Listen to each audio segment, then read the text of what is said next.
Halo dulur-dulur Palpos Channel, selamat malam bersama saya Ida Kumaida di Borgol Sepekan.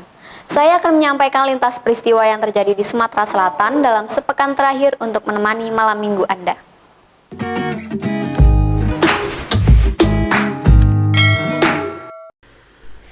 Info pertama dari Kabupaten Musi Banyu Asin.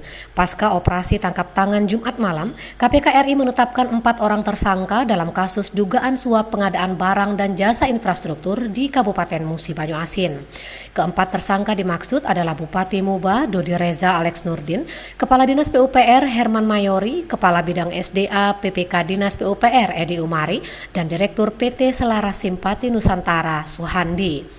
Wakil Ketua KPK Alexander Marwata saat menggelar konferensi pers mengatakan penetapan keempat tersangka tersebut dilakukan setelah pihaknya melakukan penyelidikan dan mendapatkan bukti permulaan yang cukup kuat.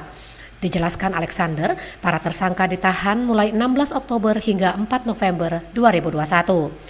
Alexander menambahkan keempatnya ditetapkan sebagai tersangka suap pengadaan barang dan jasa proyek infrastruktur di Dinas PUPR Muba.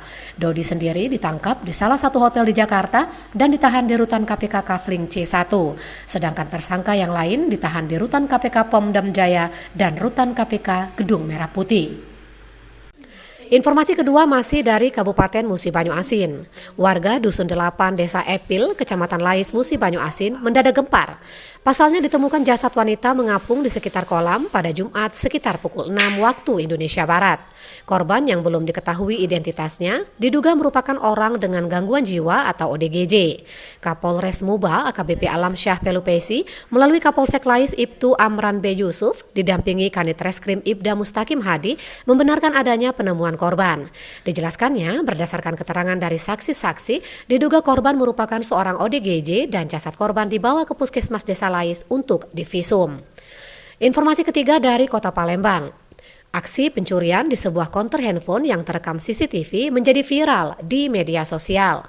Pelaku beraksi di konter handphone di Jalan Sukawinatan, Kelurahan Sukajaya, Kecamatan Sukarame, Palembang pada Jumat sekitar pukul 22.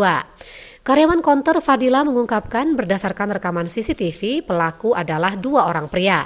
1 orang pelaku pria turun dari motor dan seorang lagi ke konter untuk mengisi top up sebesar Rp25.000 untuk salah satu aplikasi pembayaran online. Selesai mengisi top up, kedua pelaku pergi meninggalkan konter tersebut. Berselang 30 menit kemudian kedua pelaku kembali lagi lalu mengaku top up yang sebelumnya diisi tidak kunjung masuk ke nomor tujuan. Beralasan ingin mengecek langsung, pelaku lantas meminjam handphone korban. Rupanya 2 handphone yang dipinjam langsung dilarikan. Informasi keempat dari Kabupaten Ogan Ilir.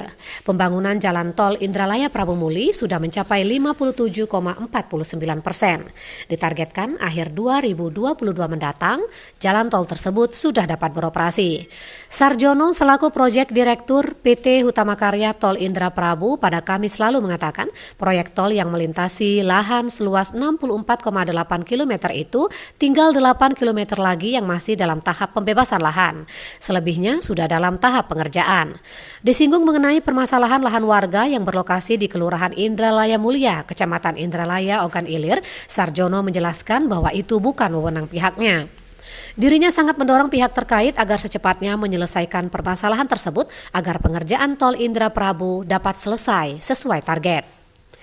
Informasi kelima dari Kota Palembang.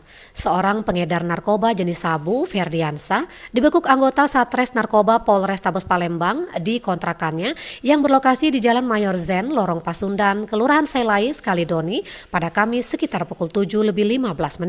Dari tangan tersangka berhasil disita barang bukti berupa 5 paket sabu seberat 500,30 gram, 1 unit ponsel Nokia dan 1 kantong plastik hitam. Kasat Narkoba Polrestabes Palembang AKBP Andi Supriyadi membenarkan telah mengamankan pengedar sabu di Lorong Pasundan itu. Dikatakan Andi, tersangka mengaku jika barang haram tersebut merupakan titipan seorang bandar besar di Sumsel berinisial IP yang berhasil lolos dalam penyergapan. Informasi keenam dari Kota Lubuk Linggau. Pembangunan embung di lahan eks PT Cikenreng di Kelurahan Petanang Ilir, Kecamatan Lubuk Linggau Utara 1, Kota Lubuk Linggau yang digadang-gadang akan menjadi tempat wisata terpadu terancam gagal.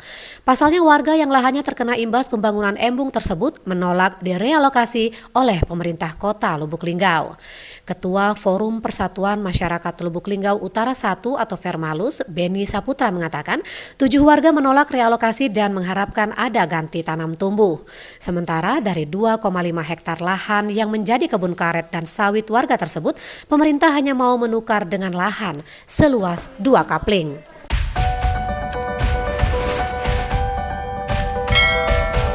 Informasi tadi sekaligus menutup perjumpaan kita pada kali ini. Terus nantikan Borgol Sepekan di setiap malam minggu Anda. Saya Ida Kumaida undur diri. Terima kasih, selamat malam dan sampai jumpa.